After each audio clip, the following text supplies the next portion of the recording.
Hi everybody, today I just wanted to do a little bit of a quick preview of the new character Janua for Epic 7. I'm just going to go over it. It's a 5-minute thing, but I'll just kind of go over the kit, see what he's into.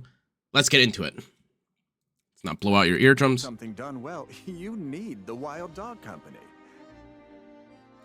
You've come to the right place. Yeah, at this point, I should just end this now. Oh, that is a pretty sick animation. Just one thing after another. Oh, he's health scaling? Janua is a vampire of the Roland family. Uh-oh. One of the 3 great vampire families. He has decently high health, really low. Oh, he's a thief. Okay, he's got decently high health. Oh, he looks like he's violet already. Of Eurasia. Uh-oh. Unable to awaken as a vampire lord, he lived. Oh in boy, exile he is a and 1v4 banished character. from his home. After he gave up drinking blood and spent a long time Uh-oh. living in Britannia, Janua sets out to Oh, surely wild not. It's not another counter character, right, guys? monsters Uh-oh. like him. He's a fire thief. That's pretty interesting, though. Janua is a 5-star fire elemental thief. He has high attack and can increase his critical Yeah, hit chance through his It is pretty high. 40 crit chance if you haven't maxed is pretty crazy as well. Skill 2, Wild Dog Company. Upon receiving lethal damage, grants immortality to the caster for 1 turn, of course. After being attacked, when health is less than 50%, activates Plan A. Dispel all debuffs from the caster and become enraged for 2 turns, increasing CR by 50. Upon receiving lethal So damage, he's got grants immortality to and, the like- caster for 1 turn. Immortality and, can like, only be Tempest activated Surin? once per battle. After being attacked, when health is 50% or less, activates Plan A. Plan A dispels all debuffs from the caster. and Huh, becomes so enraged for 2 This is turns. already giving off 4 very, turns like, in combat countery and vibes. 50%. Plan A can only be activated once every 5 turns. Okay, so Skill 3, Bite. Attacks the enemy with a sword and recovers health of the caster. Penetrates the target's defense. A okay. critical hit deals additional damage proportional to the caster's attack to all enemies except for the target. Amount recovered Huh? increases proportional to the caster's attack. Skill 1. Oh, so it's an Test. wait, so Attack it's a nuke? So it's a nuke that also spreads. It's kind of like LQC's S3. Wow, it's been a while since we've gotten something like that. attacks the enemy by dashing Okay, attacks the enemy. towards them and increases attack of the caster for 1 turn. When the caster is already enraged, activates Bite as an extra attack. Bite can only be activated once per turn during the caster's turn. Consuming 10 soul grants increased attack greater for 1 turn.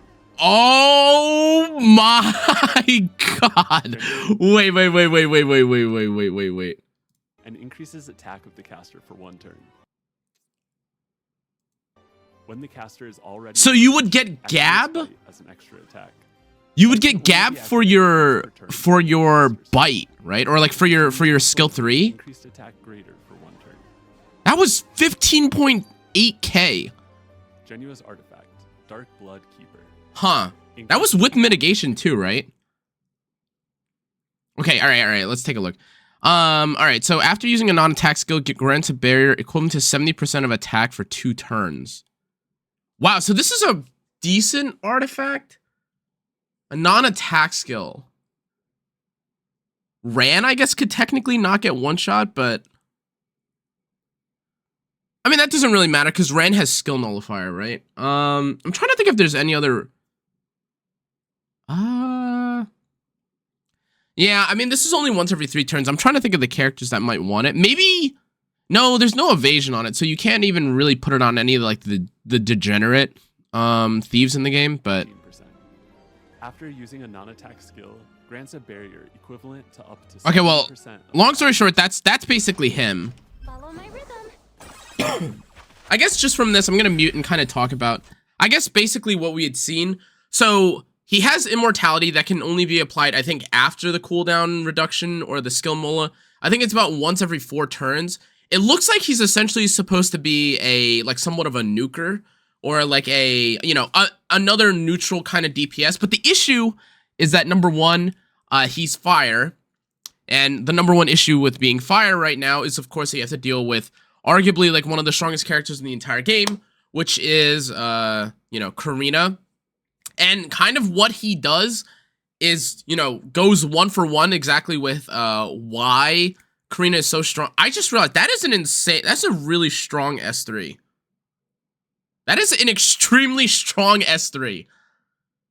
Because I completely like neglected to think about it. It is just literally a full pen. I think in this case, let me just like not, let me make sure I'm not like tripping. Did this share, was this with Aureus? It was with Aureus. Wow, that did 14,000 damage with Aureus. Okay, obviously now having attack buff is really significant. And then, you know, after you've been activated, you have access to your S3 literally as your S1, so long as you're enraged, which is really, really impactful, actually. But I think what's actually really crazy here is that there hasn't been any actual damage landed on the Abyssal Euphine here, and she just dies. So it does like 5,000, which again is pretty important, but she even heals it back. Like 16,000 damage is really nothing to scoff at. You know what I mean? Carmen is arguably one of the strongest knights in the game as well, because she provides so much mitigation. And it's not even like, you know, Janua is not critting or something. He's critting. Like, they're gaining full value of Adamant Shield. So, like, this is just a very strong S3. Long story short, though, I mean, it looks like he was designed specifically to counter Abyssal Euphine, which, I mean, that's what it looks like he does. And also, he can't get one-shot by Laya, which is why he's probably also designed to deal with the Laya here. But, excuse me, sorry, I'm still recovering a little bit. The damage here looks pretty significant. He's healing up. I mean, you probably would like to pick this character, assuming that Laya and some of these other characters are available. But ultimately, what I probably think people will end up using Janua for is for pairing him with Laya, and then you have Laya and Janua, and if you want to use Karina into the Janua, well, now, number one, he has immortality, and so it's not like that bad of a matchup for him, but also you have Laya, so then Laya, you know, can rid any death breaks, or can kind of out-tempo or eventually deal with the Karina. If I had to be completely honest with you guys, this Janua character, he looks pretty good. That damage was nothing to scoff at, and again, I get it. Oh my god, how are you going to stop him from being provoked and stuff like that? That is decent. That's a decently fair argument. But again, he dispels all debuffs from himself, assuming that he drops below 50%. Now, whether or not people will play around that kind of the same way that people play around T-Surin, that remains to be seen. But just from his damage alone, and the fact that, again, he can kind of have his S3 on cooldown at all times. He fully def pens, which makes him very good at one-shotting the squishier, supportive Soul Weavers, i.e., again, like what you saw with the Summer Luluka and stuff. I think this is definitely a character that is really crazy. I don't think he's a limited character, if I'm not mistaken. Yeah, I don't believe he's limited. And ultimately, I don't know what the stats on him in the video were, which, again, I wish they had shown it, but he's got basically 40 free crit chance. I can't imagine that this character is bad, and honestly, even if you wanted to run him with ER, I'm sure you could, because that looked like a really crazy S3, and there's probably a lot of slow players that are going to take advantage of that. But anyways, guys, let me know what you think about Janua. I'm pretty psyched about him. His animations look great. I didn't think the immortality thing was going to be what he had, but aside from, again, you know, he can self-provide himself gab.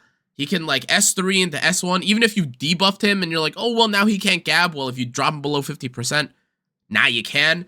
I'm pretty excited for this character. He's got a full cleanse, which, again, is, like, kind of the name of the game when it comes to being self-sufficient.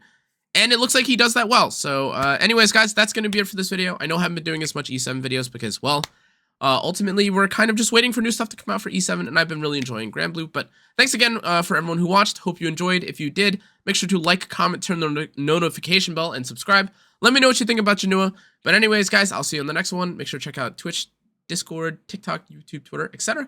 I'll see you on the next one. Good night. Bye-bye.